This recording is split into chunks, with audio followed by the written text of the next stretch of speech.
Ooh, a Lamborghini Diablo. That's some crazy wrap there. I'm starting my 5-day commute challenge. Trying to commute 5 days in a row. It actually looks like they fixed the sidewalk over here. No, these signs are very hard to drive by.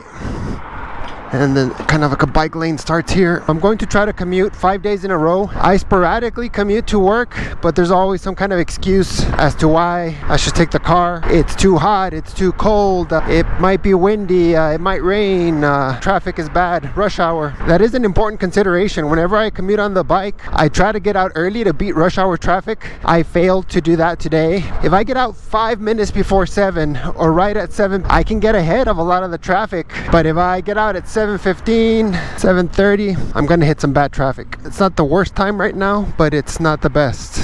And just yesterday, I was talking about one of my biggest gripes with the XP 3.0 for commuting is the location of the battery and how you have to unfold the bike to take out the battery and charge it at work. And just today, they announced the Lectric Xpress, which in a lot of ways appears to be a better commuter bike.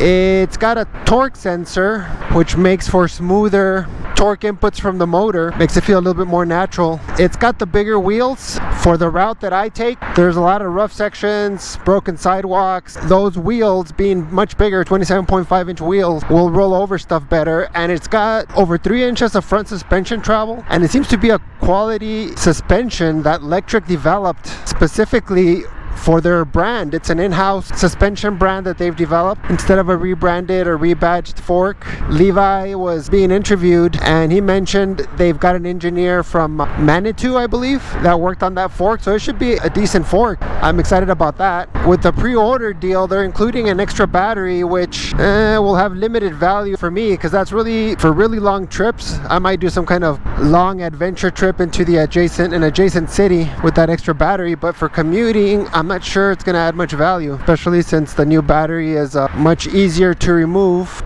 The bad thing about the Express though is that it doesn't come with fenders. If you're commuting for work, although I wear armored pants, you really want fenders. Even if it's not raining, there could be puddles from landscaping or other bits of water that you ride through. You're gonna get your work clothes dirty. When I used to commute on a motorcycle every day, I would wear leathers and take my work clothes separately in my backpack and then change. So that's something I could do in this case. But no, I mean, the easiest solution obviously is just to get the fenders for the Express, but it's unfortunate that they're not included. It would have been really nice to have those included.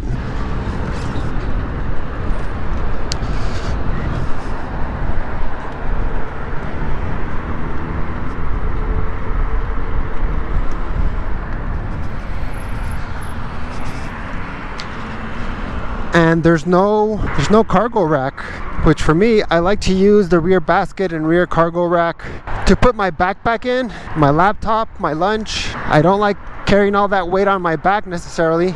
So pros for the Express: that torque sensor, the bigger wheels which roll over rough stuff better, the nicer front suspension, and the easy to remove battery for charging. Cons versus the XP 3.0 for commuting are the lack of a rear rack. Even if you can't put a rack on it, and the basket, I'm thinking the basket might be smaller.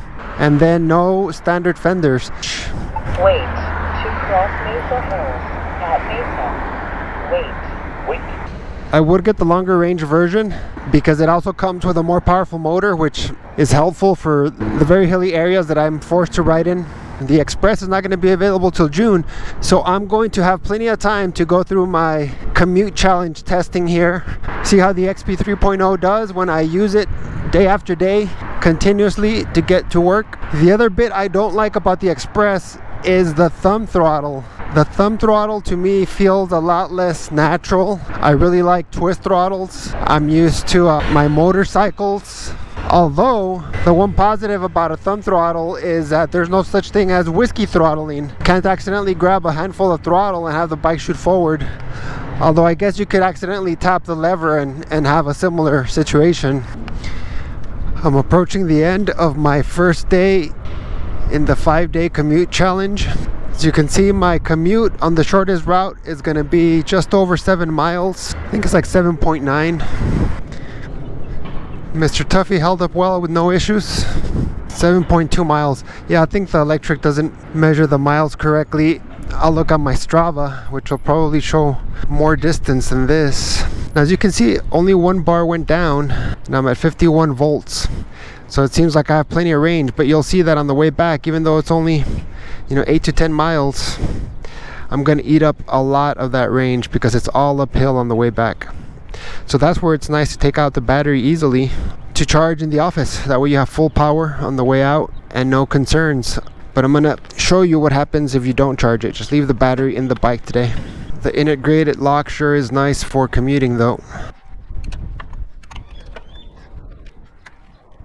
Makes it a lot easier to secure the bike easily. It's really just a theft deterrent though. There's no such thing as something that's theft proof. Heading home on my first day of the 5-day e-bike commute challenge, and we'll see that even though it looks like I've got full bars or maybe down one bar after the morning half of the commute, we're gonna find that because it's mostly uphill on the way back, I'm gonna lose a significant amount of range and maybe even be slightly power limited towards the end. Now, I do ride at higher pedal assist levels, anywhere from 3 to 5. I feel it's safer, especially if I'm riding in traffic. It's safer because the differential in speed between you and the cars around you is less, which makes for safer riding generally. But riding at 3 to 5 pedal assist as opposed to 1 or 2 makes a big difference in range. I have a ram mount here.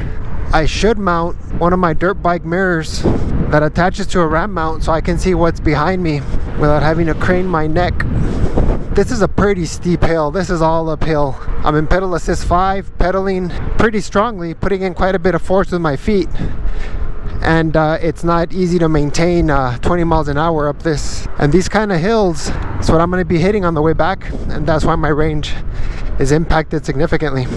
You can see that after riding only 1.5 miles up that steep hill, all of a sudden my bars have now dropped to half. Very difficult to trust your energy bar to understand where you are with respect to state of charge. But as soon as I get off of this main road here and get on sidewalks or slower streets, I'm gonna drop down my pedal assist to 3 to conserve battery. But even with a less than 20-mile commute, if you're doing steep hills, you can't just be wailing on the bike on pedal assist 5. So here I'll get on sidewalks for a while. And I've gotten some serious enraged comments about riding on sidewalks. In my city, as far as I know, it's allowed, number 1. Number 2, try to be very respectful of pedestrians, slow down. Give them the right of way. And for a good part of my commute, there is no alternative route. If I get onto Mesa Street here, cars will fly by at 60 miles an hour. And as you can see, the lane has absolutely no extra space for a bike to the right. There is no way a cyclist should be on this street. And for about 3 miles on here, there is no alternative path. So sidewalks are what it has to be for about a third of my commute. So here's a brilliant example of why cities are just not thinking about bikes. Sidewalk is closed off, so I gotta wait till there's a gap in traffic to get around this sign. Thanks a lot, buddy. Thanks a lot. Yeah, because I gotta get on the street for a second here. It's just terrible, terrible, terrible. Even a pedestrian would have to walk out into the street there. Coming up to my favorite jump on the commute. Oh, I think they smoothed it out. No, that was the best jump. It's okay, you're not supposed to jump on your Lectric XP 3.0. It's not designed for jumping. Well, good, they made it safer. Less fun though. It was clear they had cut and redone the cement back there. Oh, thank you. Don't assume any car is gonna see you.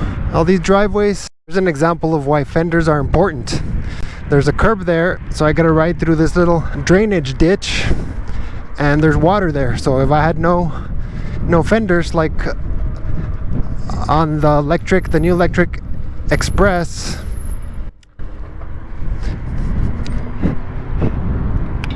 I'd get splashed onto my work clothes.